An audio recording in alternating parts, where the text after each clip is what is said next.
Bienvenidos a Red Arcano.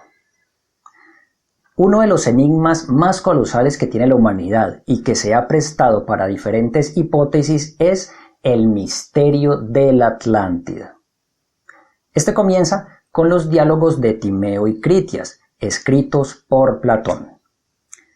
Allí Platón la ubica más allá de las columnas de Hércules que se encuentran en lo que es hoy el estrecho de Gibraltar y la describe de forma monumental, incluso más grande que Libia y Asia juntas, donde se erigían los templos a Poseidón y a Kleitos, que se halla en un punto central en una llanura costera a una distancia de unos 50 estadios, esto es, cerca de 10 kilómetros del mar aproximadamente. Rodeada por 2 anillos de tierra y 3 fosos circulares de agua provenientes del mar, esta misma isla Acrópolis fue tragada por el mar después de unos terremotos funestos y una gran inundación o tsunami que durarían tan solo un día y una noche. Critias, discípulo de Sócrates, cuenta una historia que de niño escuchó de su abuelo y que éste a su vez supo de Solón, el venerado legislador ateniense, a quien se le habían contado sacerdotes egipcios en Sais, ciudad del delta del río Nilo. La historia que Critias afirma verdadera se remonta en el templo a 9000 años antes de la época de Solón. Platón señala en sus escritos a la Atlántida como escarpada, a excepción de una gran llanura de forma oblonga, de 3000 por 2000 estadios aproximadamente, rodeada de montañas hasta el mar. Según muchos estudiosos, entre ellos los arqueólogos Ángelos Galanopoulos, Spyridon Marianatos y el submarinista Jacques Cousteau, la Atlántida sería el recuerdo deformado de la civilización minoica o cretense. Algunos consideran que esta civilización fue destruida tras la erupción del volcán de la isla de Thera, hoy conocida como Santorini. Alrededor de 1640 a.C., esta erupción causó un gran tsunami que barrió las costas del mar Egeo. Si bien hay acuerdo en que la catástrofe dañó gravemente el imperio minoico, no obstante, actualmente no hay consenso entre los arqueólogos acerca de la vinculación entre la erupción y el fin de la civilización minoica. La explosión fue muy intensa y la emisión de polvo oscureció la atmósfera lo suficiente como para que el hecho fuera observado en China. El enfriamiento del tiempo ha quedado registrado en anillos de los árboles, incluso en Canadá. En Egipto, una inscripción del faraón Ahmosis, conocida como la Estela de la Tormenta, parece referirse a este hecho, si bien se ha propuesto otras interpretaciones, según propone el alemán Rainer Kühn. Esta sería el coto de Doñana, cerca del estrecho de Gibraltar, concretamente en la llamada Marisma de Hinojos, también conocida como Marisma gallega. En realidad, esta hipótesis de ubicar la capital o Acrópolis de la Atlántida en las marismas de Hinojos ya fue planteada y defendida por primera vez por 3 autores españoles: José Pellicer de Osau en 1673, Francisco Fernández y González y Juan Fernández Amador y de los Ríos en 1919. Después, por los autores alemanes Adolf Schulten en 1922 y más adelante por Otto Jensen y Richard Henning en los años de la segunda y tercera década del pasado siglo XX. Aunque estos últimos en realidad nunca precisaron un punto tan concreto como el centro de las propias marismas de Hinojos. Las imágenes de satélite del área muestran 2 posibles estructuras rectangulares y un par de posibles formas circulares, concéntricas que han sido interpretadas como restos del templo de Poseidón y el templo a Cleito y Poseidón.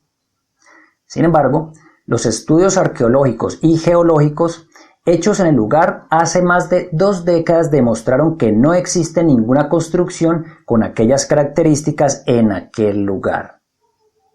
Las conjeturas que postulan la existencia de la Atlántida como el continente perdido fueron invalidadas por la comprobación del fenómeno de la deriva continental durante los años 50. Por ello, algunas de las hipótesis modernas proponen que algunos de los elementos de la historia de Platón se derivan de mitos anteriores o se refieren a lugares ya conocidos. Las antiguas tribus del norte de África mantenían las tradiciones de un continente situado al oeste y existían noticias de tribus llamadas Atarantes y Atlantiol, así como un mar actualmente seco, Atala, y naturalmente las montañas Atlas. En febrero de 2009, el periódico The Telegraph del Reino Unido publicó un artículo insinuando que usando Google Ocean, o sea, una extensión de Google Earth, se podría ver un misterioso rectángulo bajo el mar cerca de las Islas Canarias. Inmediatamente, expertos y fanáticos de la Atlántida comenzaron a especular asegurando que la imagen correspondía a la ciudad hundida. Google afirmó que la imagen corresponde a un típico error de procesamiento de imagen en el momento en que se recolectaron los datos de batimetría de varios sonares de botes en la zona. Cruzando el Atlántico, advertimos que en las Islas Canarias, que en teoría constituyen las cumbres montañosas de la Atlántida, existen una serie de antiguas cavernas llamadas Atalaya, cuyos habitantes conservaban incluso en la época romana el recuerdo del hundimiento de la isla continente. Tanto en América del Norte como en Sudamérica nos encontramos con una serie de extraordinarias coincidencias. La mayor parte de las tribus indígenas conservan leyendas que dicen que su origen está en Oriente o que obtuvieron los adelantos de la civilización de unos superhombres llegados desde un continente oriental.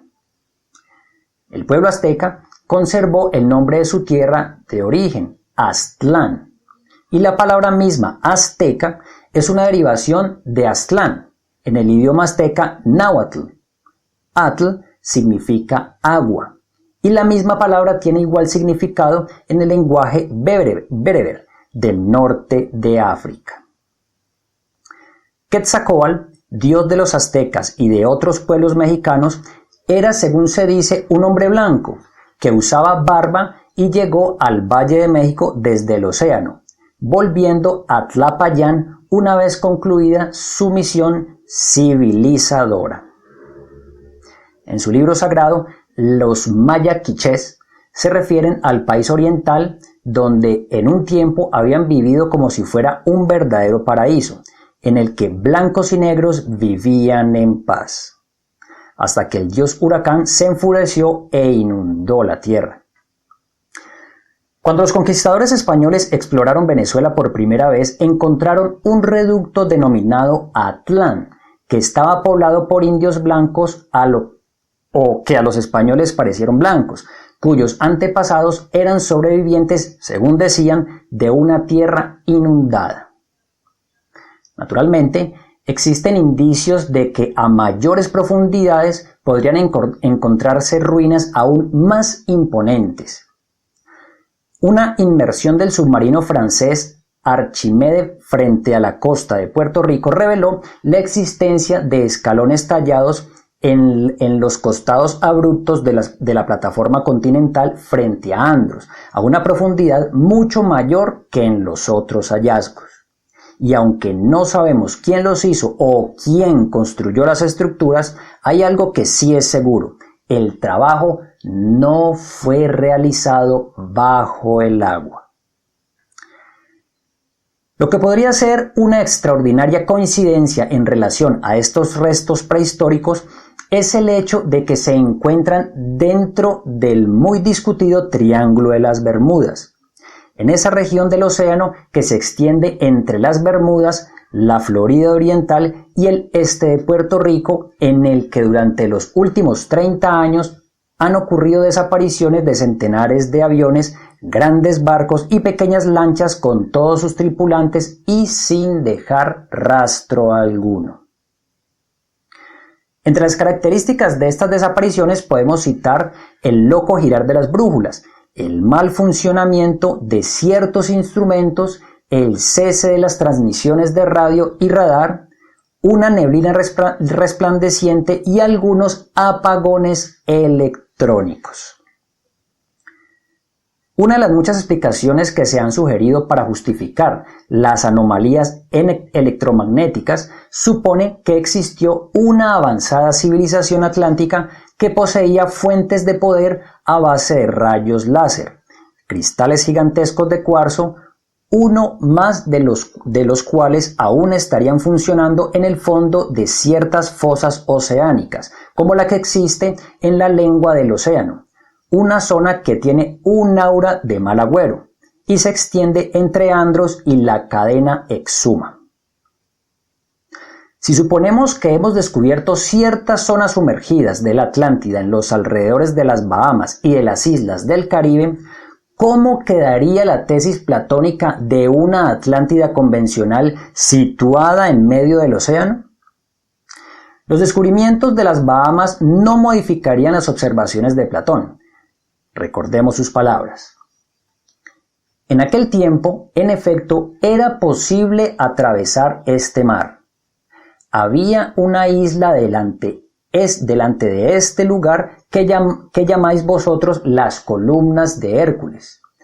Esta isla era mayor que Libia y Asia unidas, y los viajeros de aquellos tiempos podían pasar de esta isla a las demás islas, y de estas islas podían ganar todo el continente en la costa opuesta de este mar que merecía realmente su nombre, pues en uno de los lados dentro de este estrecho de que hablamos parece que no había más que un puerto de boca muy cerrada y que del otro lado, hacia afuera, existe este verdadero mar y la tierra que lo rodea, a la que se puede llamar realmente un continente, en el sentido propio del término.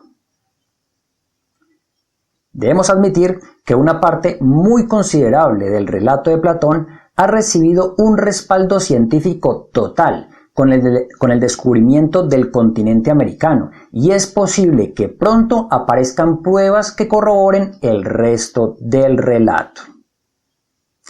Las observaciones submarinas realizadas desde aviones han permitido descubrir edificios y ciudades enteras en los alrededores de las Azores. Ya en 1942, cuando unos pilotos que volaban desde Brasil a Dakar observaron lo que parecía una ciudad sumergida en la zona occidental de las montañas de la cordillera mesoatlántica, de la cual las Azores son simplemente las cumbres más altas que sobresalen de las aguas.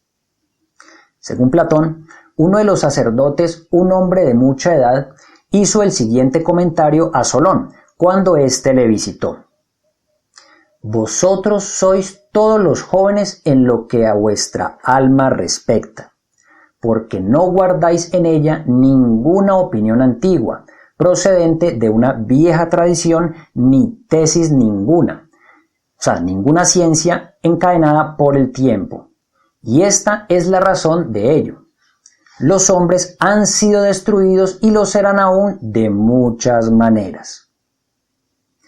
Este sentimiento, que era común a muchos pueblos de la antigüedad, es aún compartido por nosotros, que somos sus modernos descendientes. Ha sido consciente y subconscientemente conservada por leyendas, tradiciones y la memoria racial, y se ve hoy reforzada por descubrimientos cada vez más frecuentes. Hubo sin duda culturas anteriores a nuestro periodo vital desde el 3500 a.C. hasta el presente. Una de ellas, con seguridad la que precedió inmediatamente a nuestra propia antigüedad, fue la que llamamos Atlántida, cuyo nombre por sí solo, aun cuando resulta incierto, ha dejado un eco tan vibrante en la historia de nuestro mundo y en el océano que conmemora su nombre. No siendo más, me despido. Muchas gracias y hasta el próximo video.